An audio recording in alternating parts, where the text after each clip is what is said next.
जय जय शिवधारा। जब तक कोई बात, कोई विषय, कोई काम, कोई क्षेत्र, फील्ड, फैकल्टी ठीक तौर पर हम लोग समझते नहीं तो ठीक काम नहीं कर पाते।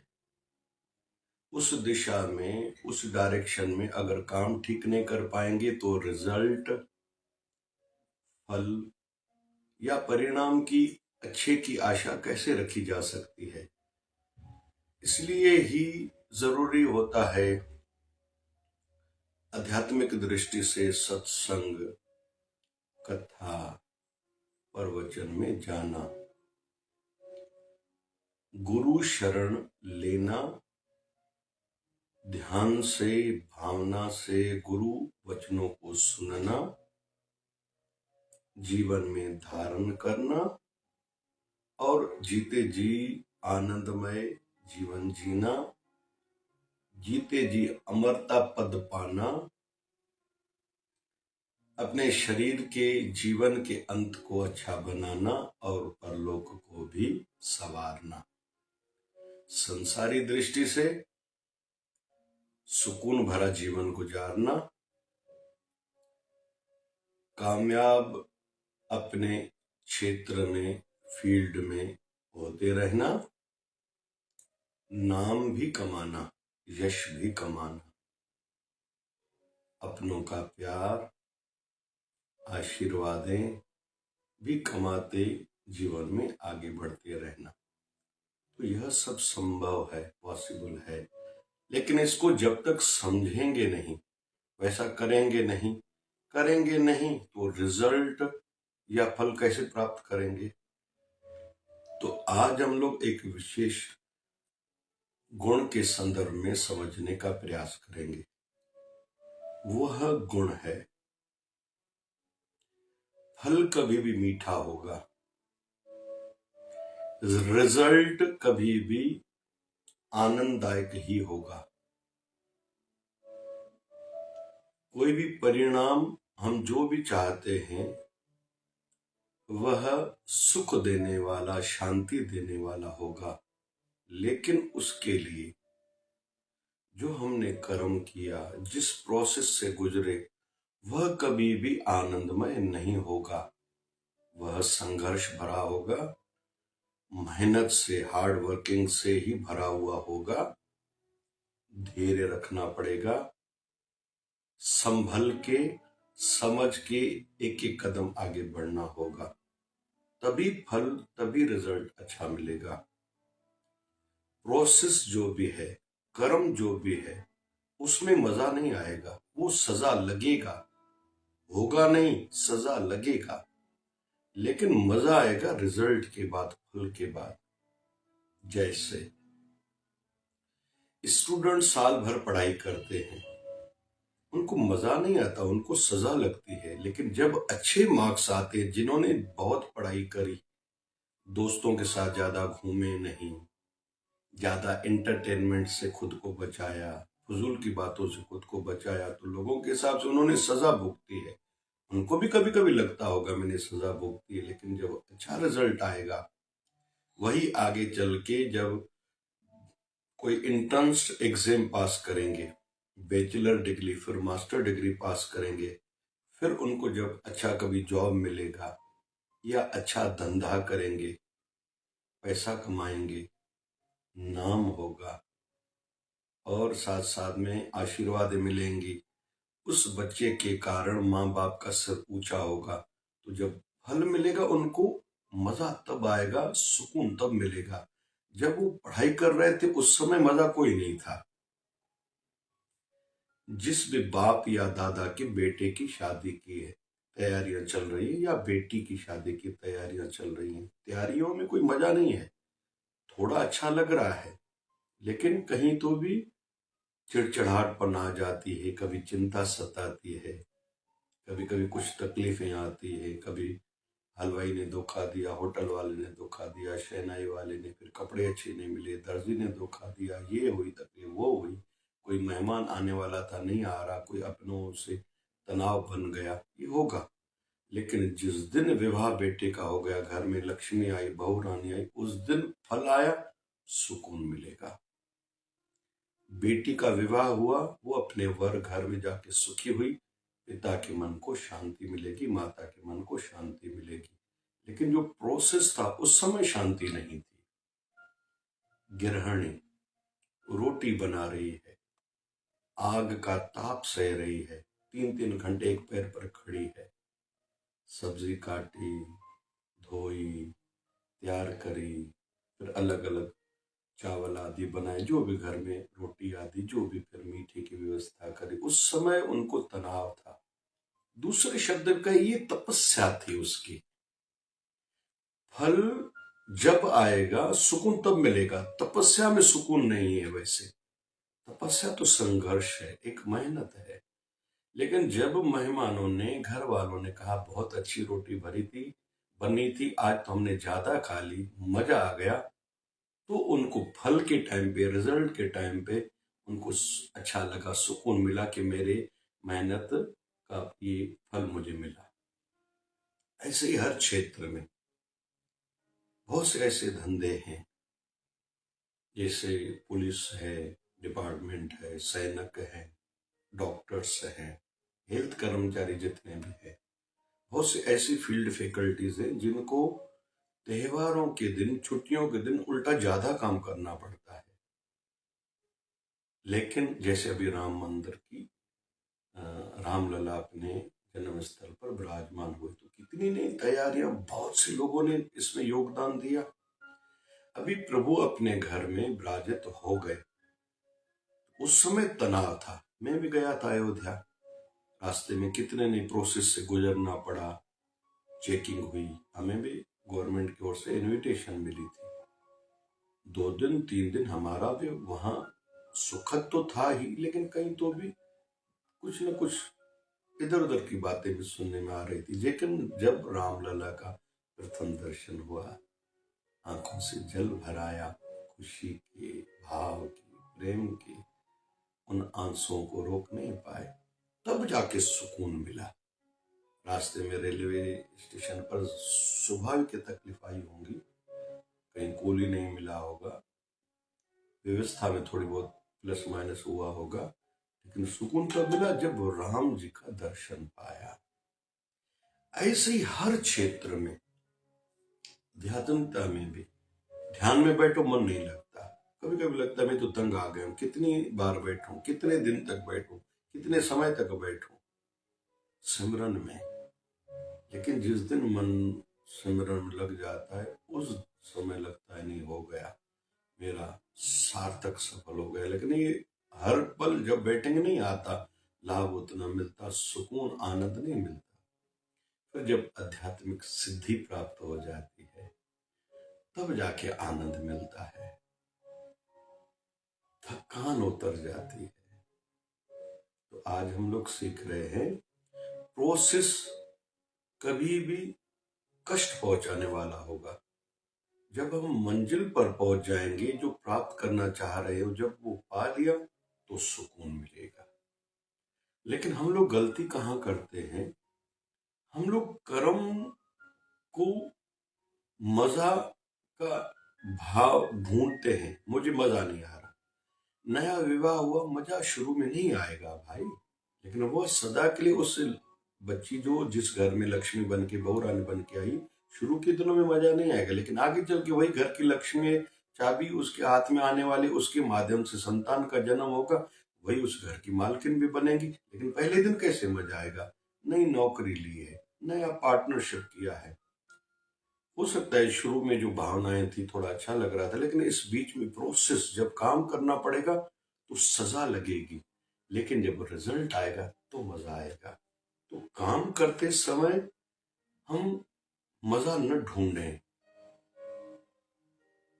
जागरण करने में, या सफर यात्रा करने में, जर्नी करने में, या कोई भी काम करने में, पसीना बहाने में या ठंडी सहने में कोई मजा नहीं है, मजा आएगा फल में। इसलिए जल्दी कमजोर ना हो जाए, एक बार। दूसरी बात, हम मजा कर्म में न ढूंढे, ऐसा जरूर खुद को बनाए, हंसी बो, खेली बो, दरी बो, ध्यान, ये ठीक है। काम करते हुए आनंदमय जीवन बिताओ, ऐसी आदत आदत बनाओ, ये विषय एक अलग है। खुशी खुशी जीवन जिया करो, जैसी भी परिस्थितियां आए समभाव में रहो, ये भी एक आनंद अलग है। लेकिन आज का बिंदु है, प्रोसेस जो भी रहेगा, कर्म जो भी रहेगा, वो सजा लगेगा, लेकिन जो फल मिलेगा मजा तब आएगा। और उस फल को ध्यान में रखिए, तो कर्म अच्छा होता ही जाएगा, आनंद आएगा। लेकिन स्टूडेंट कहेगा मुझसे अभी जागरण नहीं होता, पढ़ाई नहीं होती, गृहिणी कहेगी मैं घर के काम नहीं करूंगी, लेकिन मेरा नाम हो तभी मुझे मजा आएगा। नाम ऐसे नहीं होगा, आशीर्वाद ऐसे नहीं मिलेगी, प्यार ऐसा नहीं मिलेगा, इस तरीके से प्यार नहीं मिलेगा। अरे कोई कोई लोग तो कितना नहीं कर जाते हैं। कहते हैं कि भगवान श्री राम की 3 माताएं थी, कौशल्या माँ के गर्भ से उत्पन्न हुए थे। छोटी माँ सुमित्रा थी, बीच वाली मैया कैकेयी मैया थी। कहते हैं प्यार ज्यादा कैकेयी मैया करती थी, लेकिन कैकेयी माँ का कितना नहीं प्यार था। जब राम जी विवाह करके आए थे तो मुंह दिखाई माँ सीता को कनक भवन मतलब सोने का महल दिया था गिफ्ट में। दूसरा विषय, माँ कैकेयी ने राम जी का कहना माना था। जब राम जी ने सुना कि घोषणा हुई है कि मैं राजा बनने वाला हूं कल, माँ कैकेयी से मिलने गए, प्रणाम किया। माँ कैकेयी को कहा कि आपका मुझसे प्यार कितना है। अरे बोले ये कोई बात है राम, तू मेरा सब कुछ है, प्राणों से भी प्यारा है। बोले मैं जो मांगूंगा आप दोगे। अरे बोले मांगो तो सही। बोले मैया जो मांगू उसके कारण अगर आपको अपयश सहना पड़े तो। बोले कोई बड़ी बात नहीं है, आज के बाद कोई भी आपका नाम मतलब कैकेयी अपनी बच्ची का नाम न रखे, इतना तक आपको सुनना सहना पड़े तो। बोले स्वीकार है। मैया अगर इसके कारण आपको अपने पति का वियोग सहना पड़े, आपके पति की मृत्यु तक हो जाए तो, मतलब मेरे पिता राजा दशरथ की आपके कारण। कहा कि ये भी स्वीकार है राम, तुमसे मुझे बहुत प्रिय है। और मैया मेरा वियोग बिछड़ना भी स्वीकारना पड़े तो। बोले ये स्वीकार नहीं है। तो राम जी कहते हैं मैया आपने कहा ना अभी कि आप मुझे सब कुछ दोगे, तो ये वचन दो। माँ कैकेयी ने कहा हाँ चलो, तेरे कारण ये भी मैं सह लूंगी, कहो क्या मांगना है। मैया लेकिन इस बीच में कहा राम जी ने कि मैया हो सकता है भरत आज के बाद आपको मां तक न कहे तो। बोले मैं सहन कर जाऊंगी, कहो ना। राम जी कहते हैं मैया मेरा अवतार हुआ है कुछ विशेष कार्यों के लिए, जो महल में बैठ के, अयोध्या में बैठ के संभव नहीं है। मुझे वनवास जाना होगा, लेकिन आप ये सब लीला करोगी तो वरदान के रूप में मुझे 14 साल आप भेजोगी और भरत राजा बनेंगे। मैया ने कहा ये कैसे संभव है। मैया आपने अभी हाँ कहा था। फिर माँ कैकेयी तो 2 कदम और आगे आई है। हाँ तो मेरी चौखट से ही जाना कि जैसे मेरी चौखट की निंदा हो, तेरी सगी माँ कौशल्या की चौखट की निंदा न हो कि राम यहां से वनवास गए थे। ये प्रोसेस बहुत कठिन था और माँ कैकेयी को इतना कुछ झेलना सहना पड़ा, पीड़ा सहनी पड़ी। फल, वनवास से राम जी आए तो पहले पहले माँ कैकेयी की ही चौखट पर आए थे और उनसे आके गले मिले थे। और राम जी इतने सारे कार्य करके आए। रावण का वध, फिर मारीच आदि, सुबाहु आदि, जो भी कार्य राम जी ने करे, सुग्रीव से मिलन, हनुमान जी से मिलन, माँ शबरी के झूठे बैर खाना, जटायु का अंत अच्छा करना, अहल्या अत्रि ऋषि के आश्रम में जाना, कई ऋषि मुनियों के दर्शन करना और दर्शन देना, ये तब संभव हुआ जब माँ की कई ने ये किया। तो प्रोसेस कठिनाई भरा होता है, फल मजा देने वाला आनंदमय होता है। इसलिए जो भी कार्य हम लोग करें ना, कार्य के समय मुझे मजा आएगा यह न सोचे, और उसको वैसे तो सजा भी न माने, मजा भी न ढूंढे लेकिन सजा न माने। ये एक प्रोसेस है, ऐसे ही होता है। रोटी बनाते समय आग का ताप सहना पड़ता है। पुरुष अपने परिवार वालों को गर्म रोटी तब खिला पाता है जब खुद वो ठंडी रोटी खाता है। ये एक प्रोसेस है, एक सिस्टम है, एक तपस्या है। इससे किसी खुद ही गुजरना है, ये नियम है। इसको कड़वा न माने, जार न माने, किसी को शत्रु न माने। भगवान को हम लोग अपना शत्रु या भगवान सुनते नहीं, देखते नहीं, यह न माने। तपस्या तो करनी पड़ेगी, फिर जाके सिद्धि मिलेगी ना। तपस्या के बाद सिद्धि मिलती है। जो भजन में बैठेगा ही नहीं तो उसकी वाणी में सिद्धि कैसे आएगी? क्यों हम संतों को कहते हैं हमारे घर में चरण घुमाइए, आपके चरणों में लक्ष्मी का वास, ऐसा मानना है। आप दया दृष्टि धरिए, क्योंकि वो ध्यान करते हैं, रग रग में राम है। वो जो सिमरन करते हैं, भजन करते हैं। इसलिए तो गुरु दर्शन की महिमा, गुरु दर्शन के लिए जाना चाहिए, प्रणाम करना चाहिए। उनके हाथ का लिया हुआ जो भी हमने कुछ उन्होंने दिया वो प्रसाद है, प्रसाद दुख मिटाता है। गुरु की दी हुई कोई भी शाल पत्थर आदि इधर उधर सरोपा नहीं रखी जाती, उसको धारण करना रहता है, क्योंकि उनके रग रग में राम है। तो प्रोसेस कभी भी थोड़ा कठिन होगा, या इसको तपस्या, मैं तो तपस्या कहूंगा।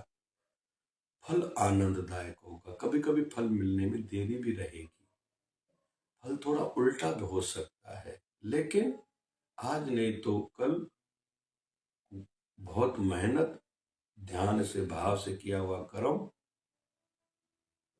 अच्छी भावना से किया हुआ कर्म फल अच्छा देगा। कभी कभी अलग रूप में देता है, कभी धैर्य से मिलता है, कभी कभी दूसरे जन्म में मिलता है। क्यों? बाल योगी कुछ कुछ संत जन्म जाते ही सिद्ध पुरुष, कहां से शक्ति आई? उन्होंने पिछले जन्म में किया था। स्वतंत्रता को हम लोग देखते हैं, मंगल पांडे ने 1857 में प्राणों की आहुति दी थी। भारत आजाद हुआ था 1947 में, 90 सालों के बाद। जरूर नहीं उस समय किसी को फल मिले। लोकमान्य तिलक तो 20वीं शताब्दी 1920 में उन्होंने जो पहले परंपरा गणेश स्थापना की शुरू करते, फिर शरीर त्याग दिया था। उन्होंने नहीं देखी थी आजादी, सुभाष चंद्र बोस ने आजादी नहीं देखी थी। ऐसा हो सकता है, नाम अजर अमर है। तो ये भी थोड़ा सोचना चाहिए। ऐसा नहीं कि बस फल ही मिलेगा, बस उस दिन मुझे आनंद आएगा, नहीं। हमारा धर्म में करते रहना, तपस्या करते रहना, आज नहीं तो कल किसी न किसी रूप में भगवान फल जरूर देता है, क्योंकि फल देने वाला वो है, इंसान नहीं है।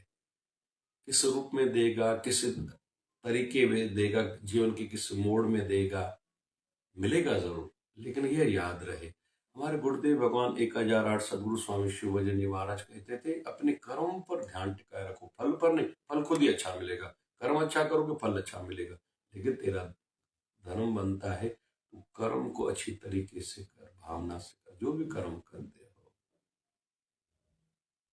इसलिए कहते हैं कोई भी धंधा छोटा नहीं, उस धंधे में जी जान लगाओ, पैसा कमाओगे ही।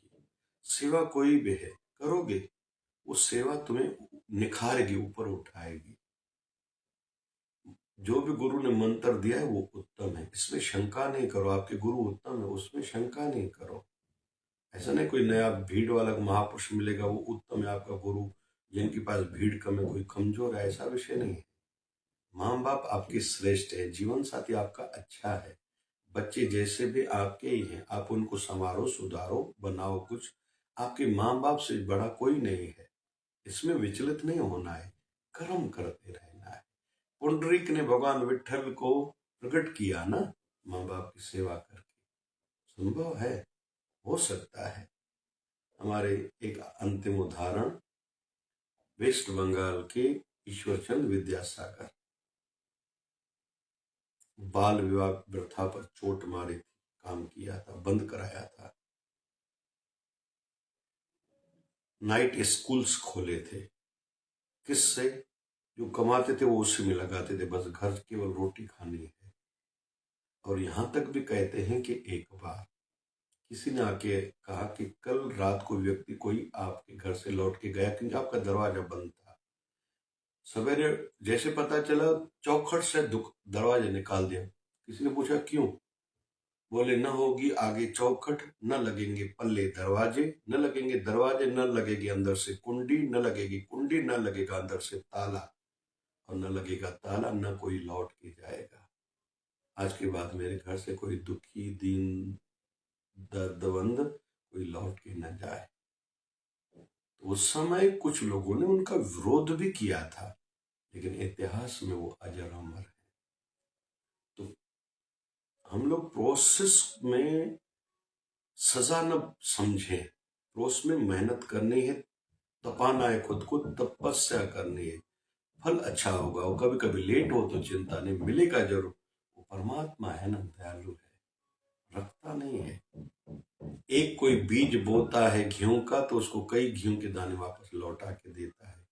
एक बीज बोता है नींबू का तो हर नींबू में कितने बीज लौटा के देता है। एक बीज बोता है आम का तो इतने आम लौटा के देता है, कई सालों तक आम ही आम फल के रूप में मिलते रहते हैं। ऐसे उदाहरण पूरी प्रकृति में भरे हुए हैं। हम प्रोसेस को दुखदायक न माने, तपस्या माने, फल आनंददायक होगा ही, फल मिलेगा ही, और फल पूरी थकान मिटा देगा, पूरे पूरे दुख दर्द भुला देगा। जय जय शिवधारा, जय जय शिव।